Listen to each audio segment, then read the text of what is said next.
हाय friends, नमस्कार. मी Prital and welcome to my channel ज्याचं नाव आहे प्रीतल्स व्लॉग. आज आहे जागतिक योगा दिवस, इंटरनॅशनल योग डे.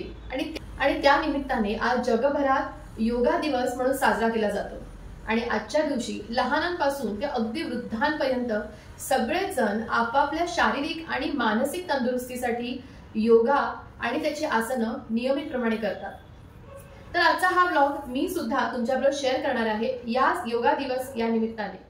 प्रत्येक स्त्रीला वयाच्या एका विशिष्ट वयानंतर टप्प्यानंतर मेनोपॉजला सामोरे जावं लागतं आणि अशा वेळी तिला खूप प्रॉब्लेम सुरू होतात, म्हणजे शारीरिक आणि मानसिक.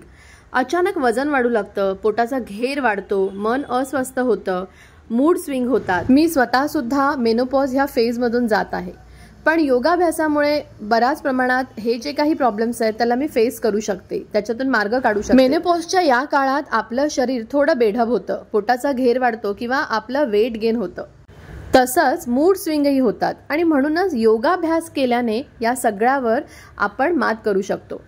आजचा हा व्हिडिओ आहे हा कुठल्याही प्रकारचं पोट स्लिम करणं किंवा तुमचं वेट कमी करणं याच्यावर नाही आहे, तर एका ठराविक वयानंतर आपल्या शरीरातील स्टॅमिना वाढवण्यासाठी, आपलं शरीर जास्त लवचिक करण्यासाठी, म्हणजेच आपल्या शरीरातील उत्साह टिकवण्यासाठी योगाची काही आसनं आपल्याला मदत करतात. अशी काही आसनं ज्यामुळे आपण 40शी नंतर सुद्धा आपल्या शरीराचा स्टॅमिना वाढवू शकतो, आपल्या शरीरातील एनर्जी आणि लवचिकता टिकवू शकतो. तर आता सुरू करूया आजचा व्हिडिओ.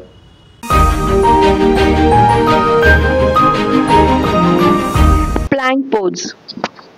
प्लँक पोज करिता पोटावर झोपावायचे आणि पायाच्या दोन्ही टाचा वर उचलायच्या. त्याचप्रमाणे हाताच्या मुठी वळून हात पंजापासून कोपऱ्यापर्यंत जमिनीवर ठेवून शरीराचा संपूर्ण भार हा पायाच्या टाचांवर आणि हातांवर घ्यायचा.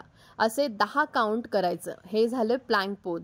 त्यामुळे आपल्या शरीराचा स्टॅमिना खूप छान वाढतो. शलभासन. या आसनामध्ये पोटावर झोपून दोन्ही पाय सरळ करायचे, म्हणजे दोन्ही टाचा सरळ करायच्या आणि दोन्ही हात मांड्यांच्या आत घालायचे आणि एकाच वेळी पाय आणि डोकं हाताच्या साहाय्याने वर उचलायचे, जेणेकरून पोटावर दाब येतो. नौकासन. नौकासनामध्ये पोटावर झोपून दोन्ही हात डोक्याच्या समोर न्यायचे आणि एकाच वेळी हात आणि पाय वर उचलायचे. भुजंगासन. भुजंगासनमध्ये पोटावर झोपून पाय सरळ ठेवून दोन्ही हात छातीकडे ठेवून एकाच वेळी छातीपासून कमरेपर्यंतचा भाग वर घ्यायचा. डाऊनवर्ड डॉग, अधोमुख श्वानासन.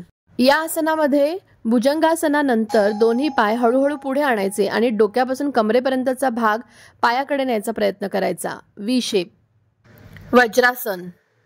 दोन्ही पाय दुमडून टाचा एकमेकांना चिटकावून त्यावर बसायचे. वज्रासन हे आसन जेवल्यानंतर केल्यावर त्याचा खूप चांगला फायदा होतो. सेतुबंधासन. या आसनामध्ये पाठीवर झोपायचे आणि दोन्ही पाय शरीराच्या जवळ घेऊन दोन्ही पायांच्या टाचा पकडून कमरेपासून मानेपर्यंतचा भाग हळूवार वर उचलायचा. पर्वतासन. या आसनामध्ये पद्मासन किंवा अर्ध पद्मासन घालून दोन्ही हात एकमेकांना जोडून हळूवारपणे वर घ्यायचे आणि पूर्णतः स्ट्रेच करायचं. तसंच हळूवारपणे पुन्हा खाली घेऊन दोन्ही हात मांड्यांवर ठेवायचे. या पर्वतासनामध्ये उभं राहून सुद्धा करू शकतो. दोन्ही पाय जवळ घेऊन उभं राहून दोन्ही हात वर घेऊन वर स्ट्रेच करायचे आणि त्याचबरोबर दोन्ही टाचाही वर उचलायच्या. Tree pose, vrikshasana. या आसनामध्ये उजवा पाय डाव्या पायाच्या मांडीवर ठेवायचा आणि बॅलन्स करायचं. तसंच डावा पाय उजव्या पायाच्या मांडीवर घेऊन थोडा वेळ बॅलन्स करायचं आणि हात वरती स्ट्रेच करायचे. वीरभद्रासन. हे आसन अतिशय उत्तम आसन आहे. या आसनामध्ये दोन्ही पाय दोन्ही बाजूला स्ट्रेच करायचे, दोन्ही हात शरीराच्या बाजूला घ्यायचं, डाव्या बाजूचा पाय डाव्या बाजूला वळवायचा आणि पूर्ण शरीर डाव्या बाजूला करून एक हात डाव्या बाजूच्या घोट्याकडे पकडायचा आणि दुसरा हात वर करून हाताकडे बघण्याचा प्रयत्न करायचा. त्याच पोझिशनने पुन्हा वर यायचं आणि हीच प्रक्रिया पुन्हा उजव्या बाजूने करायची. आणि आता सूर्यनमस्कार. सूर्यनमस्कार ज्याच्यामुळे शरीराच्या प्रत्येक अवयवाला व्यायाम होतो आणि सूर्यनमस्कारामुळे खूप भरपूर फायदे होतात. त्यामुळे काहीच आसनं करायला जर तुम्हाला वेळ नसेल तर निदान 10 सूर्यनमस्कार तरी रोजचे घालावे.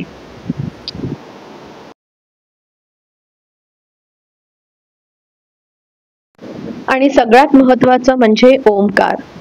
रोज 10 ओमकार केल्यामुळे मनातील आणि मेंदूतील विचारांचा निचरा होतो, स्ट्रेस कमी होतं, मेंदूला आणि मनाला शांतता मिळते, फोकस करायला मदत होते. त्यामुळे रोजचे 10 ओमकार कमीत कमी नक्की करावे.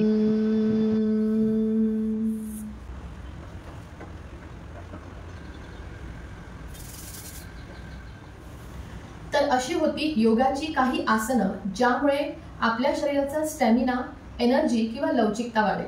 आशा करते की तुम्हाला आजचा हा व्हिडिओ उपयोगी वाटला असेल. जर आजचा हा व्हिडिओ तुम्हाला आवडला तर नक्की लाईक करा. पुन्हा भेटू एका नवीन व्हिडिओने, एका नवीन ब्लॉगने. तोपर्यंत बाय, टेक केअर आणि जागतिक योगा दिनाच्या हार्दिक शुभेच्छा. योग करा आणि स्वस्थ रहा.